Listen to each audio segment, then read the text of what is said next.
শেষে তুলসীর মালাও কি সন্ত্রাসবাদের প্রতীক হয়ে গেল? তাই সাবধান করে দিচ্ছি, স্কুল কলেজ রাস্তাঘাটে কোথাও তুলসীর মালা পরে কিন্তু আর বেরোবেন না। কেন? শুরু হয়ে গেছে। শুরুটা কোথা থেকে হচ্ছে? স্কুল থেকে। তুলসীর মালা বারণ, এইটা আস্তে আস্তে ধীরে ধীরে সর্বক্ষেত্রে ছড়িয়ে পড়বে। তাই তুলসীর মালা পরে বেরোনো কিন্তু খুব সাবধান, সন্ত্রাসবাদী হিসেবে কিন্তু গ্রেপ্তার করতে পারে। কেন বলছি জানেন? সবার আগে এই ভিডিওটা দেখুন। তুলসীর মালা পরা নিয়ে প্রবল বিতর্ক। তুলসীর মালা পরে স্কুলে আসা যাবে না, এই ফতোয়া জারি করেছেন বারাসাত নবপল্লী যোগেন্দ্রনাথ বালিকা বিদ্যা মন্দিরের প্রধান শিক্ষিকা ইন্দ্রাণী দত্ত চক্রবর্তী। রীতিমতো স্কুলের বাইরে দাঁড়িয়ে প্রধান শিক্ষিকা ছাত্রীদের স্কুলে ঢোকার সময় কেউ তুলসীর মালা পরে এসেছেন কিনা তার উপরে কড়া নজর রেখেছেন এবং স্কুলের হোয়াটসঅ্যাপ গ্রুপে সেই বার্তা তিনি দিয়ে দিয়েছেন। আগামীকাল 19 তারিখ 6 থেকে 12 পুরো স্কুল আছে। 10টা 20 থেকে 10টা 40-এর মধ্যে ফুল ইউনিফর্মে ঢুকবে। গলায় তুলসীর মালা, হাতে কানে কিছু পরে ঢুকবে না, তুলসীর মালা পরে ঢুকবে না, ফোন নিয়ে আসবে না। পরবর্তীতে সংবাদ মাধ্যমের কর্মীরা স্কুলের সভাপতি চম্পক দাসের কাছে গেলে তিনি বিষয়টি শুনেই প্রধান শিক্ষিকাকে অন ক্যামেরায় ওভার টেলিফোনে প্রধান শিক্ষিকাকে তার আপত্তির কথা তুলে ধরেন। নিজেরা কিন্তু ঘটনা পড়ে এসছে, একটা তো যার যেতে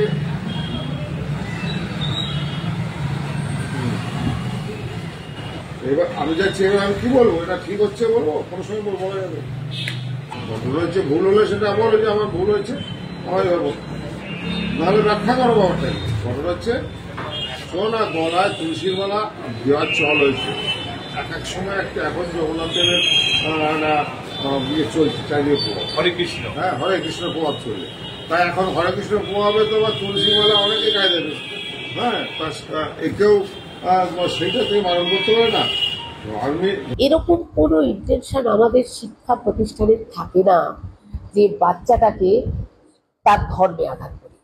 আমার 1900 বাচ্চা এই স্কুলটায়, বিভিন্ন ধর্মের বাচ্চারা পড়ে। ধর্মের আঘাতে আমি বিশ্বাসী নই, আমি নিজেও ভীষণ ঠাকুর বিশ্বাসী। বাচ্চারা কেউ ওই টারবান যেটা পরে আসে, তারা কিন্তু স্বেচ্ছায় খুলে আসে। ইউনিফর্মে যখন ওরা ঢুকছে, আমরা ওদের প্রথমে বাচ্চাদেরই বুঝিয়েছি যে বাবা তোরা যে এগুলো পরে আসিস, এগুলো যদি ছিঁড়ে যায়। এবং দেখুন, আমাদের পক্ষে তো ক্লাসে ক্লাসে গিয়ে দেখা সম্ভব না। কোনো মেয়ে এসে বলে ম্যাডাম ও তুলসীর মালা পরেছে ভণ্ড, একটা মেয়ের নাকি তুলসীর মালাটা ছিঁড়ে গেছে, ছিঁড়ে গিয়ে সেটা পায়ের তলায় পড়েছে। সেটা তো কোন ধর্ম কোন মানুষ বলে নয়, বাচ্চাদের আমাকে শেখাতে হবে। ভিডিওটা দেখলেন, এই যে তথাকথিত প্রধান শিক্ষিকা যে মহিলা বারাসাতের একটি স্কুলের, তিনি কিন্তু অলরেডি জিহাদের মন্ত্র পাঠ করে নিয়েছেন। উনি কিন্তু অলরেডি কনভার্টেড হয়ে গেছেন ভেতরে ভেতরে। ইসলামিক সন্ত্রাসবাদে উনি কিন্তু কনভার্টেড হয়ে গেছেন। তাই উনি শুরু করেছেন স্কুল থেকে যে হিন্দুদের যে সমস্ত চিহ্ন আছে সেইগুলো নিয়ে উনি ফতোয়া জারি করতে শুরু করেছেন।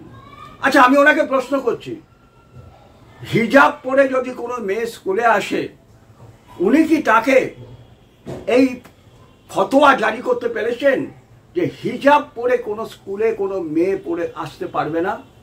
উনি যদি পাশাপাশি এইটা করতেন যে এই স্কুলে হিজাব পরেও কোনো মেয়ে আসতে পারবে না, তাহলে আমি বলতাম যে ঠিক আছে, উনি একইভাবে ট্রিটমেন্ট করছেন। আসলে উনি অলরেডি কনভার্টেড মুসলিম হয়ে গেছেন ভেতরে ভেতরে। বাইরের মুখোশটা উনি বাইরে রেখেছেন। এদের বলা হয় দেহাদি। এরা কিন্তু আরো ভয়ঙ্কর। জিহাদি একরকম, আর দেহাদিরা কিন্তু ভেতরে ভেতরে কাজ করেন। এই যে বারাসাতের স্কুলের যে শিক্ষিকা, উনি কিন্তু দেহাদি হয়ে গেছেন। উনি কিন্তু ভেতরে ভেতরে ইসলামে কনভার্টেড হয়ে গেছেন এবং সেই জন্য তুলসীর মালা করে স্কুলে আসা বন্ধ করেছেন। যদিও পরবর্তীকালে ওখানে এই নিয়ে একটা আলোড়ন সৃষ্টি হয় এবং সেটা স্কুলের যিনি পরিচালন কমিটির প্রধান, তিনি নাকি আবার শুনেছি তিনি নাকি আবার ওই ওখানকার কমিশনারও। তাই যেহেতু ওই জায়গাটা এখনো হিন্দু প্রধান অঞ্চল, তাই ওই অঞ্চলে যাতে হিন্দু ভোটে কোনো প্রভাব না পড়ে তার জন্য কি দেখলাম আমরা, পরিচালন কমিটির যিনি প্রধান তিনি আবার উল্টো কথা বললেন।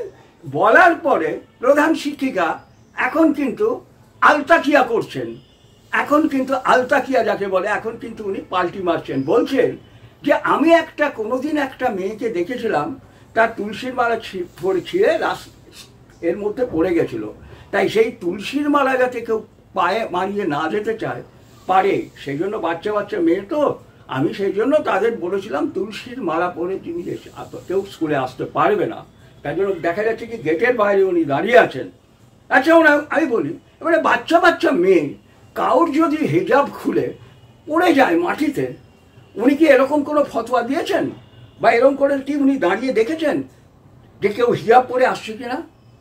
কেন, উনি তো দেহাদি, উনি তো কনভার্টেড মুসলিম, উনি তো ভেতরে ভেতরে ইসলামে চলে গেছেন, এবং যেহেতু ইসলামে তুলসী হচ্ছে গুনাহ, তাই উনি ওনার কাজটা স্কুলে স্টার্ট করার চেষ্টা করেছিলেন। এর পাশাপাশি আমি একটা 2023 সালের একটা ঘটনা যেটা নিয়ে আমি বারাসাত অঞ্চলের হৃদয়পুরে আমি একটা বক্তব্য রেখেছিলাম, সেই ঘটনাটা আপনাদের বলছি। এটা হচ্ছে 2023 সালে দক্ষিণ দিনাজপুরের সীমান্ত শহর সেই হিলির ত্রিমোহিনী প্রতাপচন্দ্র বিদ্যালয়ের একটি মুসলিম মেয়ে জানিয়া খাতুন, সে কি করেছিল, সে কিছু ইনডিসিপ্লিন অ্যাক্টিভিটিস করেছিল, তার জন্য চৈতালি কর নামে একজন শিক্ষিকা তার পিঠে একটা চড় মেরেছিল। সেই চড়টা মারতে গিয়ে তার হিজাবটা মাথা থেকে খুলে যায়, আর তার ফলশ্রুতি কি হয়েছিল জানেন আপনারা? স্মরণ করুন সেই জিনিসটা, স্মরণ করুন সেই ব্যাপারটা। আমি এর ওপরে বিভিন্ন জায়গায় বক্তব্য রেখেছিলাম। স্কুলের যে সমস্ত মুসলিম অভিভাবক আছে তারা স্কুলের উইদাউট পারমিশন সব কিছু ছিন্ন ভিন্ন করে দিয়ে তারা ওই স্কুলের মধ্যে ঢুকেছিল, এবং ঢুকে যেখানে টিচারদের রেস্টরুম সেইখানে ঢুকে এই চৈতালি কর নামক শিক্ষিকাকে তারা বিবস্ত্র করেছিল ওই রুমের মধ্যে। অন্যান্য টিচাররা বাধা দিতে গেলেও তাকে আটকাতে পারেনি। পুরোপুরি আইন শৃঙ্খলা হাতে তুলে নিয়ে তারা সেই শিক্ষিকাকে, চৈতালি কর শিক্ষিকাকে তাকে বিবস্ত্র করেছিল। টিচারদের যে রুমে যে টিচাররা বিশ্রাম নেয় সেই বিশ্রাম রুমে। ভাবতে পারেন এই ঘটনার পরেও এর ওপরে কোনো রকম অ্যাকশন নেওয়া হয়নি। এবারে আমি বলি, এই যে শিক্ষিকা, প্রধান শিক্ষিকা, যিনি অলরেডি ইসলামে দীক্ষিত হয়ে বেহাদি হয়ে এখনো হিন্দুদের মতো সেজে আছেন, এর বিরুদ্ধে হিন্দুরা কি করবে? হিন্দুরা কি সেই একই অ্যাকশন করবে হিন্দু অভিভাবকরা যেটা ওই চৈতালি কর ক্ষেত্রে হয়েছিল? এই একই অ্যাকশন কি হিন্দু গার্জিয়ানদের করা উচিত, যিনি এত বড় ফতোয়া জারি করলেন? পরে যেহেতু ওই জায়গাটা হিন্দু প্রধান, কমিশনার দেখলেন তার অঞ্চলে তাকে যদি জিততে অসুবিধা হতে পারে পরবর্তীকালে, তাই উনি কিছু বললেন। তখন শিক্ষিকা বলছেন যে যেহেতু মাথার ওটা রাস্তায় এতে পড়ে যেতে পারে, কেউ পায়ে মারাতে পারে, তাই আমি এই ফতোয়া জারি করেছিলাম। যদি আবারও বলছি, যদি সেই ফতোয়া জারি করতে হতো তাহলে হিজাবের ক্ষেত্রেও করতে হতো, কিন্তু হিজাবের ক্ষেত্রে উনি করেননি। তাহলে গার্জেনদের কি করা উচিত? তাহলে গার্জেনদের উচিত ওই যা চৈতালি করের সঙ্গে হয়েছিল ওইটা করা উচিত। চৈতালি করের সঙ্গে যা করা হয়েছিল, কারণ ভদ্রমহিলা বাইরে দাঁড়িয়ে আছেন, ওই ভদ্রমহিলা, আমি এখনো ভদ্রমহিলা বলছি, উনি একজন দেহাদি, উনি কিন্তু বাইরে দাঁড়িয়ে স্টুডেন্টরা যখন ঢুকছে উনি দেখছেন যে কেউ পড়ে এসছে কিনা। উনি যদি দেখতেন যে কাউর ছিঁড়ে পড়ে গেছে, উনি সেটা লাগিয়ে দিতেন, আমি বলতাম উনি একটা আদর্শ শিক্ষিকার কাজ করছেন।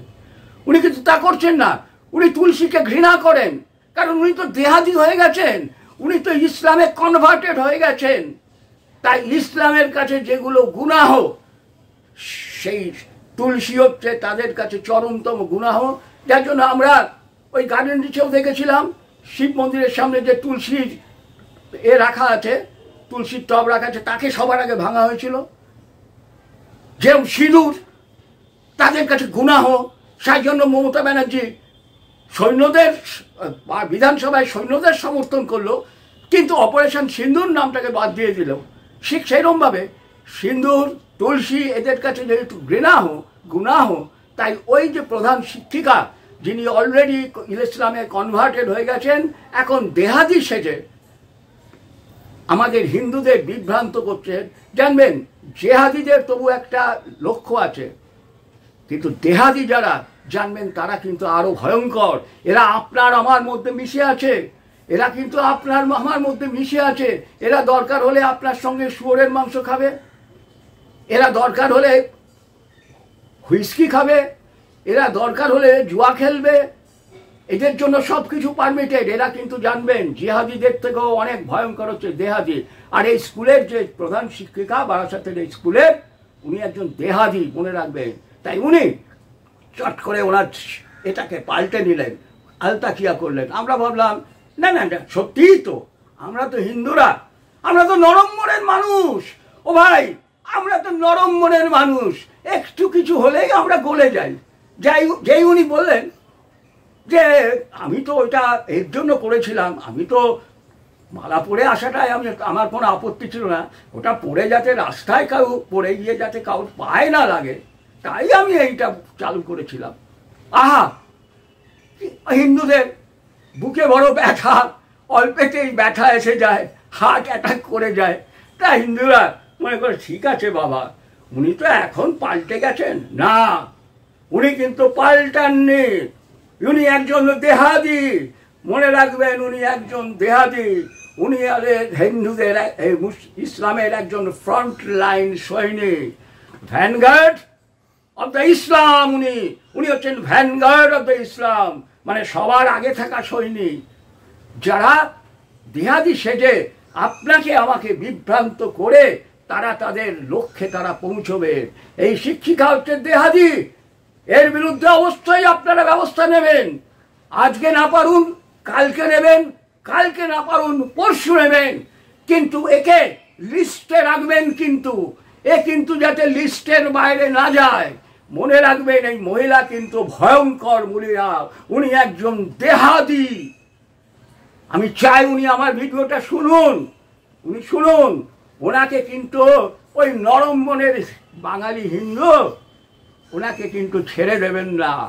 উনি কিন্তু ছুঁচ হয়ে ঢুকে ফাল হয়ে বেরোবেন। মনে রাখবেন, এরকম বহু ঘটনা কিন্তু ইতিহাসের বুকে আমরা পাই। তাই মোহাম্মদ ঘড়ি যখন বারবার হারতো যুদ্ধে,